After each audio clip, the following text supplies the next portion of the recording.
Other shows come and go, but the Orville, it sticks with you. Years later, fans aren't just watching, they're still feeling it. Hey gang, welcome back to Egotastic Fun Times Talking the Orville. Today, I'm diving into something that hits close to home, very close. The kind of fan obsession that lasts. Not the toxic kind, the kind that uplifts, the kind where people rewatch episodes to reconnect with something true. The kind that builds friendships, fan art, theories, and hope. So what makes the Orville stick in our hearts long after the screen goes dark? Let's talk about it. The Orville didn't launch with a wave of hype. It built its reputation episode by episode, with storytelling that respects its audience. No cheap tricks, no shock for clicks, just thoughtful writing, real emotions, and deeply human moments. Every episode carries emotional weight.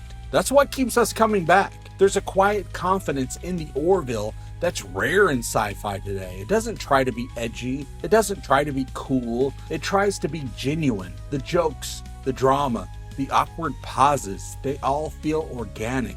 They're not written to go viral. They're written to matter. Fans often say the same thing. These characters feel like people I know. Ed, Kelly, Bortus, Claire, Isaac, John, Gordon, Tala. They're flawed, growing, and real. Watching them work through conflict, love, loss, and forgiveness doesn't just feel good, it feels familiar. It reminds us of our own growth, of the messy parts of life that don't always get screen time in other shows. That sense of found family goes beyond the screen. The fandom itself has become a kind of a crew. People connect over shared values and stories, and those connections turn into real community. And that's rare. I've seen friendships form in my comments section, people checking in on each other, people celebrating new milestones together, all because of this little sci-fi show that could. The Orville doesn't just entertain, it challenges, it tackles identity, ethics, justice, and accountability. Episodes like About a Girl, Majority Rule, and Identity go beyond sci-fi tropes. They hold up a mirror and ask us to reflect. In a media landscape full of spectacle, it takes guts to slow things down and ask the big questions. The Orville does that, and it never feels preachy because the questions it asks are universal. What is right? What is fair? What do we do when doing the right thing costs us something? Here's the big one. In a world drowning in cynicism, the Orville dares to believe in progress. It says humanity can do better, that we stumble, but we keep going, that cooperation and compassion are still possible. It's not naive, it's aspirational. And in the middle of endless reboots and grimdark futures, the Orville's optimism is a breath of fresh air. It reminds us that we're not destined to destroy ourselves. We're capable of learning, of evolving, of caring. One of the most powerful things this show does is it lets its characters fail and then grow. Redemption arcs aren't just plot points. They're woven into the DNA of the series. That's the kind of storytelling that sticks with you. It sticks with me. This channel, Talking the Orville, wouldn't exist without this show. It inspired me to create, to connect, and to speak. And over the years, it's connected me with all of you.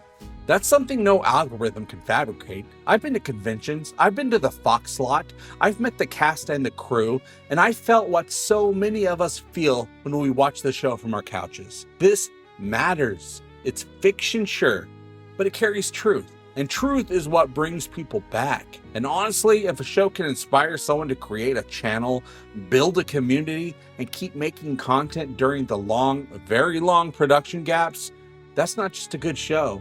That's a movement. We don't love the Orville because it told us to. We love it because it earned our trust.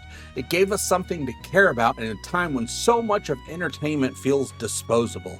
The Orville invites us to feel, to think, to grow, and to laugh through the chaos. That's the kind of obsession that doesn't fade, especially while we're waiting for season 4 to begin production. What made you fall in love with the Orville, and why does it still resonate with you? Drop your story in the comments. For more Orville goodness, visit egotasticfuntime.com, and if you'd like to support this journey, head over to my Patreon page. Remember, we all do better when we all do better together, and I hope all your times are egotastic fun times. Love you. Bye-bye. Egotastic fun time, we're gonna have a great time. Egotastic fun time, give me all your money. Give him all your money. You will find me funny. Just give me money. I love money. Give me all your money. Give me all your money. Give me all your money. Give me all your money.